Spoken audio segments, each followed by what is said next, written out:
እሺ እንዴት ናችሁ? ይሄ መልእክት ለሚመለከተው ሁሉ ይድረስ። ኢትዮጵያ ላይ ስራ ሞልቷል የምትሉ ሰዎች በእውነት በጣም ተሳስታችኋል። ስሙ ልንገራችሁ፣ እኔ ማለት ነው ዱባይ ላይ ይሄ ሁሉ ልምድ፣ ይሄ ሁሉ ኤክስፔሪየንስ ተሰጥቶኝ፣ ይሄ ሁሉ ሰርተፍኬት ሶሪ፣ ይሄ ሁሉ ሰርተፍኬት ተሰጥቶኝ፣ ይሄ ሁሉ ኦኬ ኤምፕሎይ ኦፍ ዘ የር ኤምፕሎይ ኦፍ ዘ መንዝ ዱባይ ወርልድ ካፕ ሰክሰስፉል እንዲሆን አስተዋጽኦ አድርጋለች ተብሎ 4 ዓመት ሙሉ 5 ስታር ሆቴል ላይ ሰርቼ ቪቪአይፒ የሚስተናገድበት ሆቴል ላይ ፍሮንት ኦፍ ዘ ሃውስ ሰርቼ ፍሮንት ኦፊስ ላይ ማለት ነው ሰርቼ ስኪልድ ወርከር ሆኜ አረብኛ እየቻልኩኝ እንግሊዘኛ ፐርፌክትሊ እየቻልኩኝ ማለት ነው ሀገሬ መጥቼ ወፍ የለም ስራ ጋይስ ወፍ ይሄንን ስላችሁ ማለት ነው እስከናካቴው ስራው ጠፍተዋል አይደለም እያልኳችሁ ያላችሁት። እውነታው ግን የተቀመጡትን መስፈርቶች ልንገራችሁ። አንደኛ በሆቴል ማኔጅመንት ከዩኒቨርሲቲ የተመረቀች ይላል። በየትኛውም ዓለም ላይ ዙሩ። እኔ ይኸውላችሁ ዱባይ ላይ 5 ስታር ሆቴል ተቀጥሬ ስሰራ በሆቴል አልተመረኩም ነበረ። ኢትዮጵያ መጥቼ ግን ከአረብ ሀገር እኔ በጣም ስትሮንግ ፐርሰን ነኝ። ባይዘው ራሴን አፕሪሼት ማድረጌን አትጥሉት። እና ከዱባይ መጥቼ ዩኒቨርሲቲ ገብቼ ማርኬቲንግ ማኔጅመንት ኤንድ ሰርቪስ ተመረኩኝ። ኦኬ ግን ዱባይ ባለውበት ሰዓት 5 ስታር ሆቴል ፍሮንት ኦፍ ደ ሃውስ ስሰራ ምንም አይነት የዩኒቨርሲቲ ባክግራውንድ እና ስኪልድ ወርከር ማለት ምን ማለት መሰላችሁ? ልምድ እንደዚህ በልምድ ማለት ከዝቅተኛ ተነስቶ ወደ ከፍተኛ።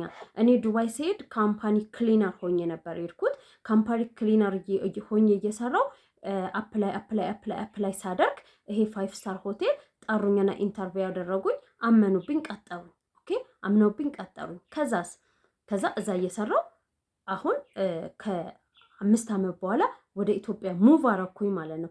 ወደ ኢትዮጵያ ሙቭ ሳደርግ ግን ዱባይ ፖሊስ ሳይቀር ይሄንን የምስክር ወረቀት ሰጥቶኛል፣ ምንም አይነት የዲሲፕሊን ችግር እንደሌለብኝ። ይሄ ሁሉ ሰርተፍኬት ተሰጥቶኛል ጋይስ፣ ይሄ ሁሉ ሰርተፍኬት ተሰጥቶኛል። ፐርፌክትሊ እንግሊዘኛ እናገራለሁ፣ ጽፋለሁ፣ አነባለሁ፣ አረብኛ እችላለሁ በደንብ። ግን ወፍ የለም። መስፈርቱ እዚህ ሀገር ላይ ምን መሰላችሁ? ሆቴል ማኔጅመንት የተመረቀች ይላል። ኢማጅን እሱንም እኔ በቢዝነስ ተመረኩኛል፣ በማርኬቲንግ ግን ወፍ የለም።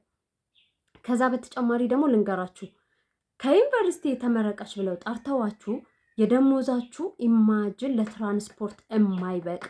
ስለዚህ በመጀመሪያ ደረጃ ኢትዮጵያ ላይ ለሰራተኛ ክብር ሊሰጥ ይገባል። ክብር የሚባል ነገር ሊሰጥ ይገባል። ክብር ማለት ምንድን ነው? የሰው ልጅ እንዴት ነው ከትራንስፖርት በማያልፍ ደሞዝ ላይክ እዩ በጣም አንደኛ ደረጃ ሰፈራችሁን ይጠይቋቸዋል። ልትቀጠሩ ስትሉ ሰፈራችሁ ራቅ ያለ ከሆነ አይሆንም ይሏቸዋል። ያ ለምንድን ነው መሰላችሁ? እናንተ እኮ በምንም መንገድ ታይም ማኔጅመንት ላይ አሪፍ ከሆናችሁ ማኔጅ ልታደርጉ ትችላላችሁ። እነሱ ግን ይሄን አያምኑባችሁም። ቢካውዝ እነሱ የሚያስቡት ምንድነው ታረፍዳለች ምናምን እንደፈለጉ ላይሉ ይችላሉ። ለዛ ነው። ሁለተኛው ነገር ደግሞ ምን አለ መሰላችሁ? ደሞዝ ኦፈር የሚያደርጉላችሁ ደሞዝ በጣም ነው የሚያስቀው። እኔ የሆነ ቦታ ላይ ደሞዝ ስል 3500 በጣም እኮ ሂውጅ ሆቴል እኮ ነው። ኢማጅን ላይክ በቃ እንደ ባር ነገር ነው። ስታር አይደለም ግን በቃ ትልቅ ነው። ኢቨን እኔ ኤክስፔሪየንሴን እንኳን ነግሬያቸው ኢትዮጵያ ላይ ትልቅ የተባለ ደሞዝ ኦፈር የተደረገልኝ ስንት እንደሆነ ታውቃላችሁ? 5000 የኢትዮጵያ ብር። ኢማጅን 5000 የኢትዮጵያ ብር ጠዋት ለሊት ወጥታችሁ እስከ ማታ። ከዛስ ለትራንስፖርት ነው የሚሆነው። እሺ ኢትዮጵያ ላይ እኮ ስትኖሩ የቤት ኪራይ አለ፣ ትራንስፖርት አለ። ከዛ ደግሞ እዛ ስራ ቦታ ስትመላለሱ ጫማችሁ ያልቃል፣ ልብሳችሁ ያልቃል። ሰራተኛ ላይፍ የለውም የኢትዮጵያ ውስጥ። ሲሪየስ ነው የምነግራችሁ። እኔ ኢትዮጵያ ውስጥ ሰራተኛ ላይፍ የለውም ወይ? ባለሀብቶች ብቻ ነው እንዴ ላይፍ ያላቸው ኢትዮጵያ ውስጥ? የኢትዮጵያ መንግስት በዚህ ጉዳይ ላይ ምንድን ነው የሚያስበው? ለምንድን ነው ወጥ የሆነ የሰራ? አሁን ለምሳሌ ዱባይ ላይ ስነግራችሁ እያንዳንዱ ዌትረስ እና ዌተር የተቀመጠ ስታንዳርድ ሳለሪ አለ። ኦኬ የተቀመጠ ስታንዳርድ ሳለሪ አለ። ስለዚህ እያንዳንዱ ሆቴል በስታሩ ልክ አሁን ለምሳሌ ዝቅተኛ ሆቴሎች አላቸው ስታንዳርድ የተቀመጠ። ከፍተኛ ሆቴልም እንደዚህ የተቀመጠ ስታንዳርድ አለ። ከዛ ውጭ ግን ማንም ሰው እንደፈለገ እየቦጫጨቀ ጥንጥዬ ሳንቲም እንደንትን የሚወረውርለት ሰራተኛ የለም። ለምንድን ነው የሰራተኛ መብት ኢትዮጵያ ውስጥ የማይከበረው? ለምንድን ነው ሰራተኛ በአግባቡ የጉልበቱን የማያገኘው እንዴ? እኔ በጣም ነው ያዘንኩት። በእውነት ነው የምላችሁ፣ በእውነት በጣም ነው ያዘንኩት። 5,000 ብር ተከፍሏችሁ ኦኬ፣ የቤት ኪራይ አለ አንድ ኦኬ፣ የትራንስፖርታችሁ ራሱ ኢማጅን ለትራንስፖርታችሁ እኮ አይበቃም። ባይዘወይ አይበቃም እኮ በኢትዮጵያ አሁን ላይፍ ስታይል ለትራንስፖርታችሁ አይበቃም። ከዛ ደግሞ እዛ ስራ ቦታ ስትሄዱ ኦፍኮርስ ጫማ ያስፈልጋችኋል፣ ልብስ ያስፈልጋችኋል። ታዲያ እናንተ እዛ ስራ ቦታ እየሰራችሁ ማነው ጫማና ልብስ የሚገዛላችሁ? በእውነት እኔ ለዚህ ነገር መልስ እፈልጋለሁ በቃ። እና እንደገና ደግሞ የሆቴል ኦነሮች ስኪልድ ወርከርን አፕሪሼት አድርጉ። እኔ እንትናቸው ላይ ገብቼ ያለው ካስተመር ፊድባክ የሚሰጣቸው ላይ ትሪፕ አድቫይዘር ላይ ማለት ነው እንዳለ ባድ ኤክስፔሪየንስ ነው ካስተመር የሚጽፈው። ያ ደግሞ ምክንያቱ ምንም እንደሆነ ታውቃላችሁ? ስኪልድ ወርከር አፕሪሼት አያደርጉም። ስኪልድ ወርከር አይቀጥሩም። እነሱ የሚፈልጉት ቀጥታ ከሆቴል የወጣ አዲስ በቃ ፎከሳቸው ምንድነው? ወረቀት ላይ ብቻ ነው። ኖ ወረቀት ላይ ብቻ ፎከስ አታድርጉ ጋይስ።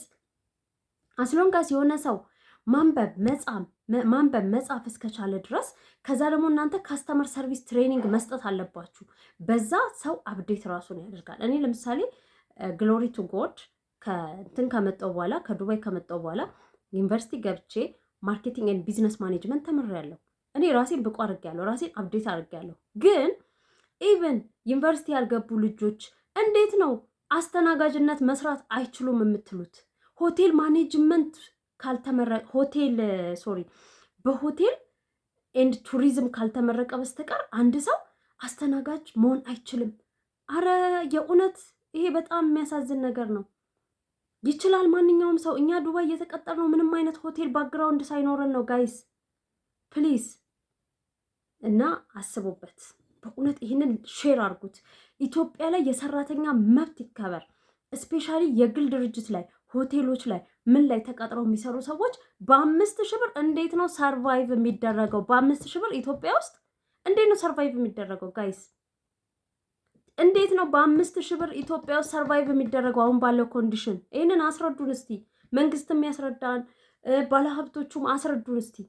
5,000 ብር እናንተ ያኖራችኋል? መኖር ትችላላችሁ በ5,000 ብር? ቤት ተከራይታችሁ ጫማ ልብስ ገዝታችሁ ልክ እንደናንተ እኮ የትኛውም ሰራተኛ ሰው ነው ጋይስ።